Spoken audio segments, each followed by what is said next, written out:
আপনারা দেখছেন একুশে টেলিভিশন।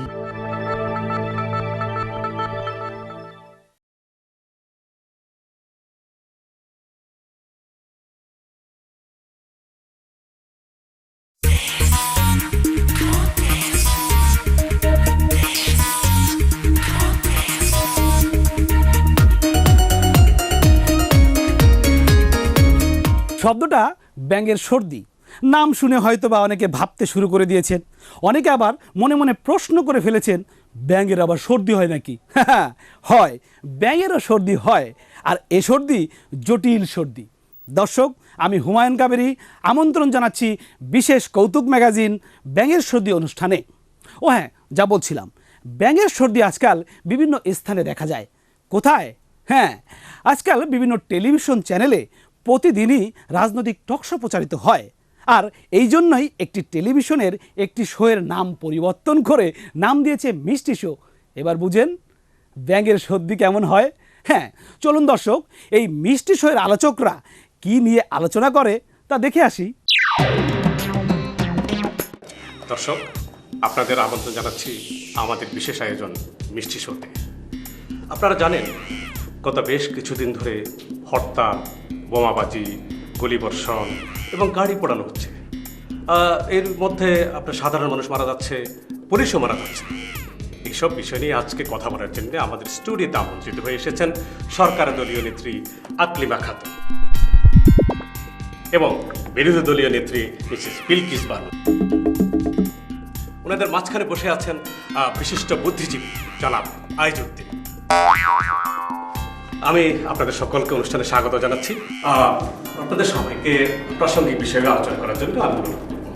প্রথমে আমি চলে যাব বিরোধী দলীয় নেত্রীর কাছে। আচ্ছা আপা, হরতালে আপনারা কি কি করলেন? আর বলবেন না, হরতাল হলো গিয়ে আমার কাছে আশীর্বাদ। সংসারের কাজকর্ম করার জন্য হরতালের বিকল্প আর কিছু হতেই পারে না। আমার এখানে একটা কথা আছে। জি। এই হইল আপনাদের সমস্যা, বুঝছেন? আপনারা আমাদেরকে কোনো কথাই বলতে দেন না। আচ্ছা ঠিক আবার আছে। শুনেন, আমার কথাটা শুনেন আপা। জি। হরতাল হলে আমার জন্য সুবিধা হয়। এই ধরেন, আমার পুরনো বান্ধবী আর আত্মীয় স্বজনের বাসায় বেড়াতে যেতে পারে। আচ্ছা আপা, মঙ্গলবার একটা হরতাল দেন না। না মানে আমার মামাতো বোনের বিয়ে তো। আচ্ছা ঠিক আছে, এই বিষয়ে আমরা পরে আলোচনা করে নেব। আমি এখন চলে যাচ্ছি আমাদের বুদ্ধিজীবী জনাব আইজউদ্দিনের কাছে। আচ্ছা আইজউদ্দিন সাহেব, হরতাল নিয়ে আপনার ভাবনা কি? দেখেন, হরতাল, বোমাবাজি, সন্ত্রাস এগুলো তো আমাদের সংস্কৃতির অংশ। আমরা তো একে বাদ দিতে পারি না। এই যে দেখেন, সারা দেশে আতঙ্ক বিরাজ করছে। এগুলো যদি না থাকতো তাহলে আপনাদের টেলিভিশন কে দেখতো বলেন? এগুলো তো বিনোদনের অংশ। জি জি জি, আপনি ঠিক বলেছেন। আসলে হরতালের জন্য তো আমরা টিআরপিতে ১ নম্বরে অবস্থান করছি। তাছাড়া যে এইসব না থাকলে তো ওই সবাই কি যেন বাংলাজি, ওই জলসা এসব নিয়ে ব্যস্ত থাকতো না। হ্যাঁ, আজকাল প্রতিদিন টেলিভিশনে ৩-৪টা টকশো করছি। এই কথা বলেই তো আমার সংসার চলছে। ইদানিং রেটটাও বাড়িয়ে দিয়েছি। আচ্ছা হরতাল, সন্ত্রাস এগুলো না থাকলে কি এটা সম্ভব হতো বলেন? না না না, না। আচ্ছা ঠিক আছে, আমি আপনার কাছে পরে আসছি। আমি এখন বিরোধী দলীয় নেত্রীর কাছে একটু জানতে চাইবো। আচ্ছা, হরতালে তো আপনাদের রাস্তায় দেখা যায় না, অথচ সাধারণ মানুষ মার খাচ্ছে, গাড়ি পোড়ানো হচ্ছে, বোমাবাজি হচ্ছে। এই বিষয়ে আপনার বক্তব্যটা জানেন? শোনেন, আমাদের দেশের যে আম পাবলিকগুলা, এরা না ভীষণ ইমোশনাল। এরা নিজেদের জন্য কিছু করতে পারুক বা না পারুক, নেতা নেত্রীর জন্য না জান পরাণ উজাড় করে দেয় হাসি মুখে। আচ্ছা তাই ওরা যেহেতু দায়িত্ব নিয়েছে, এটা নিয়ে আমরা আর মাথা ঘামাতে চাচ্ছি না। ওরা মরে আমাদের জন্য, আর আমরা নিজেদের স্বার্থে দেশের 12টা বাজাই। আমরা তো ভাই আর ইমোশনাল না, আমরা হচ্ছি বুদ্ধিমান পাবলিক। আর রাখেন, আপনার চেয়ে আমরা বেশি বুদ্ধিমান। ইস্যুগুলো তো আমরাই আপনাদেরকে দেই। তা না হলে আপনারা কোনো আন্দোলনে যেতে পারতেন? আমরা ইচ্ছা করে দেশটা কোথায় নিয়ে যেতে পারতাম। আপনাদের কোনো বেলই থাকতো না। আরে থামেন থামেন, দেখা আছে। জি, আপনাদের প্রতি আমার একটা অনুরোধ, আপনারা আপনাদের আন্দোলনটাকে আরো দৃঢ় করার চেষ্টা করেন। প্রতিদিন যদি সখানে ক্লাস নাই পড়ে তাহলে কিসের কি? জি, লাশ। আচ্ছা ঠিক আছে, আমরা তো অনুষ্ঠানের শেষ পর্যায়ে চলে এসেছি। এখন অনুষ্ঠান শেষ করতে হচ্ছে। রবীন্দ্রনাথ বলেছিলেন 7 কোটি সন্তানেরে। রবীন্দ্রনাথই তো বলেছিলেন, হে বঙ্গজননী রেখেছ বাঙালি করে মানুষ করনি। এখন মানুষ 16 কোটি। কিছু বুঝলেন? আমি তো কিছু বুঝি না। আপনারা দেখেন, আমরা দেখাই। অনুষ্ঠান এখানে শেষ। ধন্যবাদ সবাইকে। শিশু শ্রম নিয়ে আমাদের দেশে অনেক কথা থাকলেও বন্ধ হয়নি শিশু শ্রম। বিভিন্ন ধরনের কঠিন শ্রমের পাশাপাশি শিশুরা রাস্তায় এটা ওটা বিক্রি করছে। কেউ চিপস বিক্রি করছে, কেউ আবার খেলনা, কেউ আবার ফুল বিক্রি করছে। কিন্তু এই শিশুরা কি বিক্রি করছে চলুন দেখে আসি।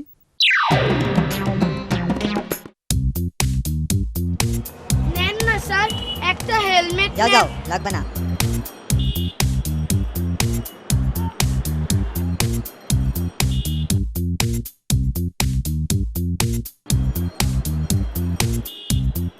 নেন না স্যার, একটা হেলমেট নেন, একটা জ্যাকেট নেন, নেন না স্যার।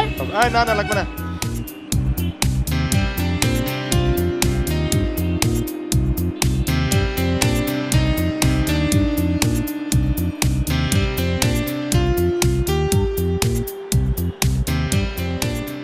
স্যার নেন না স্যার, একটা হেলমেট নেন, একটা জ্যাকেট নেন, নেন না স্যার। এইসব কি? এসবকে মানে দেখতেছেন না, হেলমেট আর বুলেট প্রুফ জ্যাকেট। কিন্তু তা তো বুঝলাম, তোমাদের কদিন আগে দেখলাম ফুল বিক্রি করতে। তোমরা তো এসব কেন বিক্রি করছো? আমনে এটা কি কর? এখন মানুষ ফুল দিয়া কি করব?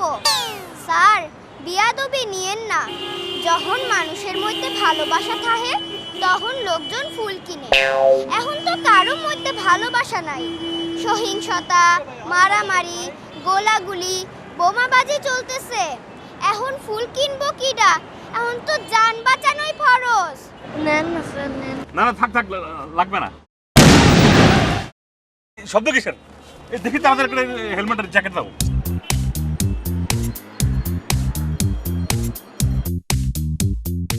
দর্শক মণ্ডলী, হ্যাঁ, ও আচ্ছা আচ্ছা, দর্শক মণ্ডলী, এখন নির্দেশ এসেছে বিরতিতে যাওয়ার। কি আর করা, প্রডিউসারের নির্দেশ মানতেই হবে। চলুন বিরতিতে যাই। হ্যাঁ, ততক্ষণ আপনারা কি করবেন? কি আর করবেন, বসে বসে বিজ্ঞাপন দেখুন।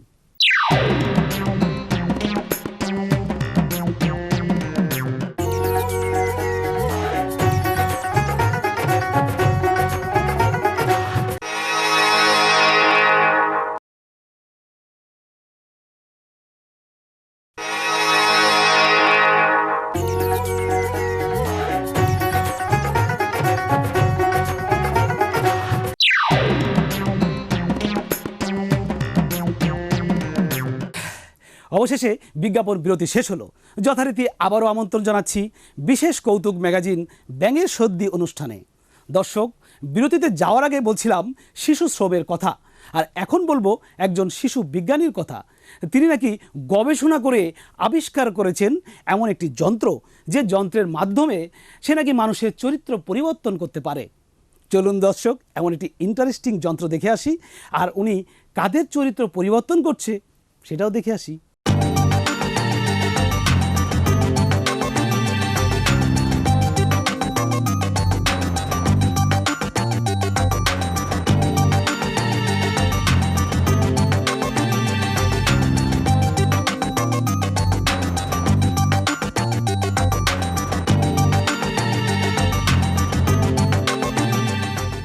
খলিল আঙ্কেল, চোরটাকে নিয়ে আসেন তো। হ্যাঁ, আনছে।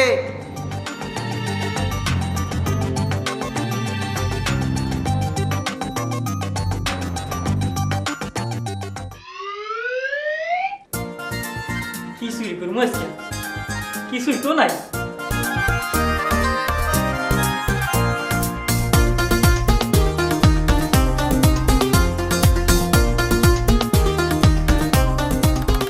পাইছি, সেইটাই চুরি করবো।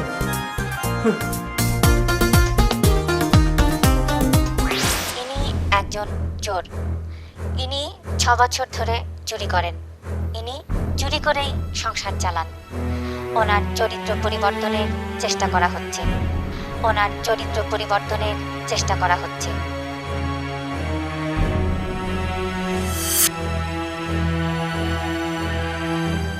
Task complete. ওনার চরিত্র পরিবর্তন হয়েছে। উনি আর চুরি করবেন না। আমি ভালো হয়ে গেছি, আমি ভালো হয়ে গেছি। উনি বদলে গিয়ে এখন ভালো মানুষ। আমি আর চুরি করবো না, আপনারা দোয়া করবেন। আমি আর চুরি করবো না, আমি ভালো হয়ে গেছি, আমি আর চুরি করবো না। নেক্সট। এই বোমা ফাটাইলাম, আওয়াজ হইল না কেন? এইবার যদি ফাটাই পুরা দুনিয়া শুদ্ধ আওয়াজ হইব। আমার নাম কারাবিল্লা। এই কি লাগাই দেবো দে, যন্ত্রমন্ত্র কি বলে দিবি? এই যন্ত্র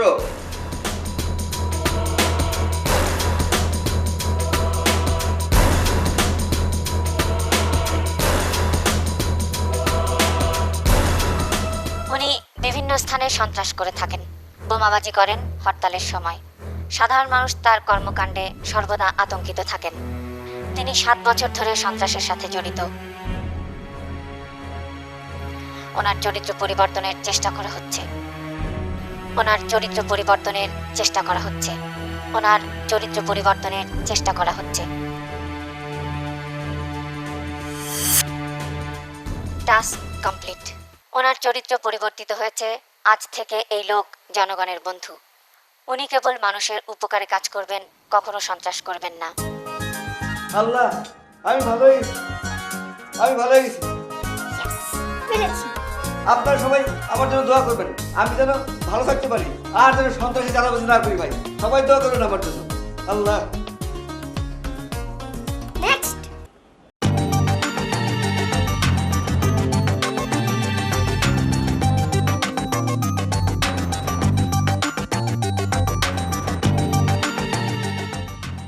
উনি একজন বিশিষ্ট রাজনীতিবিদ। 15 বছর ধরে রাজনীতি করছেন। এর আগে তিনি ছিলেন আমলা। বিভিন্ন সময় তার বিরুদ্ধে সন্ত্রাসের অভিযোগ, দুর্নীতি, দখলের অভিযোগ আছে। ক্ষমতার পর পরিবর্তনে উনি খোলস বদলান। সরকারি দলে থাকলে যে কথা বলেন, বিরোধী দলে গেলে তার উল্টো কথা বলেন। ওনার চরিত্র পরিবর্তনের চেষ্টা করা হচ্ছে। ওনার চরিত্র পরিবর্তনের চেষ্টা করা হচ্ছে। ওনার চরিত্র পরিবর্তনের চেষ্টা করা হচ্ছে। ওনার চরিত্র পরিবর্তনের চেষ্টা করা হচ্ছে। দুঃখিত, ওনার চরিত্র বদল সম্ভব হচ্ছে না। দুঃখিত, ওনার চরিত্র বদল সম্ভব হচ্ছে না। সর্বনাশ, কম্পিউটার বিকল হওয়ার সম্ভাবনা দেখা দিয়েছে। সর্বনাশ, কম্পিউটার বিকল হওয়ার সম্ভাবনা দেখা দিয়েছে। সর্বনাশ, কম্পিউটার বিকল হওয়ার সম্ভাবনা দেখা দিয়েছে। সর্বনাশ, কম্পিউটার বিকল হওয়ার সম্ভাবনা দেখা দিয়েছে। ওনার চরিত্র বদল সম্ভব নয় কেন?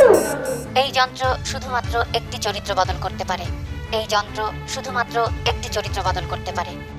ধুর, এই সমস্ত আজেবাজে, এই সমস্ত হবে নাকি কখনো?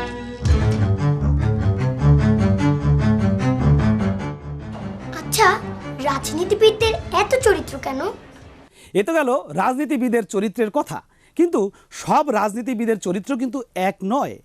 কেউ কেউ আছেন দেশপ্রেমিক, যারা দেশকে নিয়ে ভাবেন, দেশের জন্য কাজ করেন। আবার কেউ কেউ আছেন যাদের যন্ত্রণায় রাস্তায় চলা দুষ্কর হয়ে পড়ে।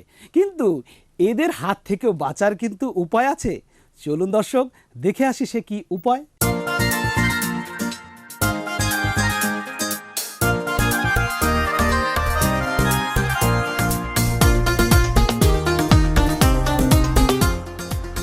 করিম ভাই, এ পরিবার পরিজন নিয়ে কই যাইতেছেন? ও, রাজাকারের ফাঁসির দাবিতে শাহবাগ যাইতেছেন? না রে ভাই, শাহবাগ না। ও, তাহলে নিশ্চয়ই কোনো ধর্ম বাঁচানোর আন্দোলনে যাইতেছেন না? না, তাও না। আহা, এইবার বুঝছি, নিশ্চয়ই কোনো সরকারি দলের সমাবেশে যাইতেছেন? না রে ভাই, না।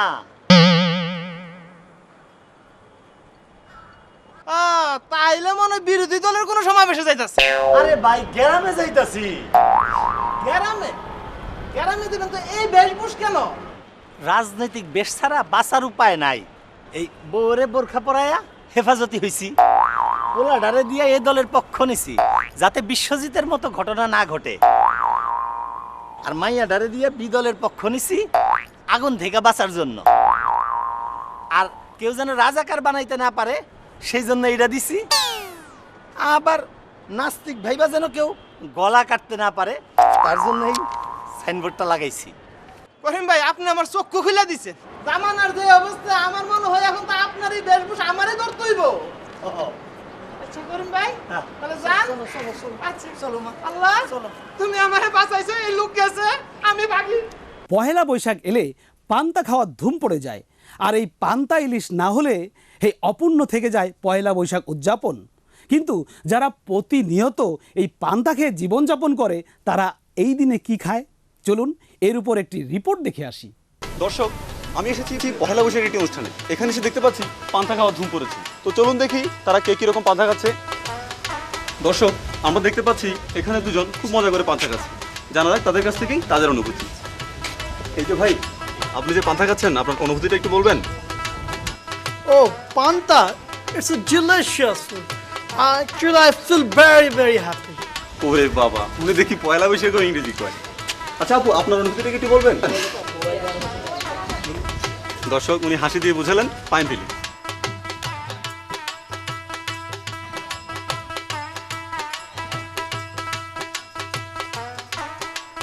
দর্শক, আমরা এখানে দেখতে পাচ্ছি আরো একজন খুব মজা করে পান্তা ইলিশ খাচ্ছেন। কিন্তু না, ওনার হাতের দিকে দেখে বোঝা যাচ্ছে এটা পান্তা না, সম্ভবত গরম ভাত। যাই হোক, আমরা ওনার কাছ থেকে জেনে নিই। ভাইজান, আপনার পাশে একটু বসি। জি ভাই বসুন। আচ্ছা, আজকে তো পয়লা বৈশাখ। পয়লা বৈশাখে তো সবাই পান্তা ইলিশ খায়, আপনি গরম ভাত কেন খাচ্ছেন? আর বলবেন না ভাই, এসেছিলাম তো পান্তা ভাত খেতেই, এসে দেখি পান্তা ভাত শেষ হয়ে গেছে, তাই গরম ভাতই খাচ্ছি, কারণ বাংলার ঐতিহ্য তো ধরে রাখতে হবে তাই।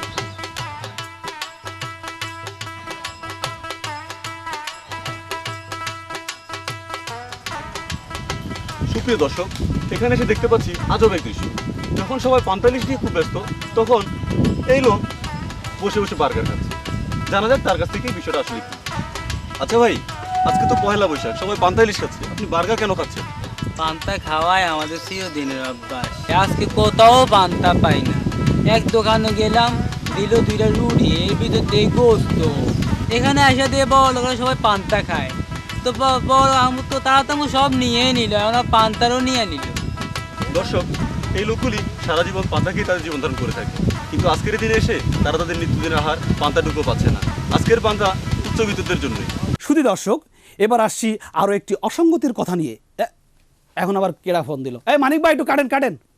কাট। হ্যালো, কে বলছেন? তোর জম। কে কে এইটার মানে কি ভাই? আমার ওরে নিয়ে ব্যঙ্গ করস তাই না? আজকে তুই বাইর হ, বোমা কোন দিক দিয়ে ফুটে আজকে তুই টের পাইবি। ভাই ভাই বিশ্বাস করেন, আমার কোনো দোষ নাই। মানিক শিকদার আমার এইসব কথা হয়েছে। এই যে আমাকে প্রডিউসার ভাই, বিশ্বাস করেন। হ্যালো হ্যালো ভাই, শোনেন, আমি কিন্তু তার রাজনীতির কথা কইতে নিষেধ করছিলাম ভাই। হ্যালো হ্যালো, কেটে দিল। মানিক ভাই, এই আপনি আমার দিয়ে এইসব কয়েছেন, এখন দেন আমি কি করবো ভাই? আপনারা তো কেউ আর স্ক্রিনে দেখবো না, দেখবো তো আমারে, এখন আমি কি করবো ভাই? আরে রোল চলতেছে তো। কি রোল চলে? দর্শক মণ্ডলী, আজ আর আমরা অনুষ্ঠান বাড়াচ্ছি না, এখানে আমরা বিদায় নিতে যাচ্ছি। খোদা হাফেজ। মানিক ভাই, রোল কাটেন, আমার এখন বাড়ি দিয়ে আসেন, আমি আর কি করবো? এই অনুষ্ঠান আমি করব না, আগেই কইছিলাম। আপনি আমার এই অনুষ্ঠানে এইসব কথা কয়েন না, এখন কয়েছেন। মানিক ভাই।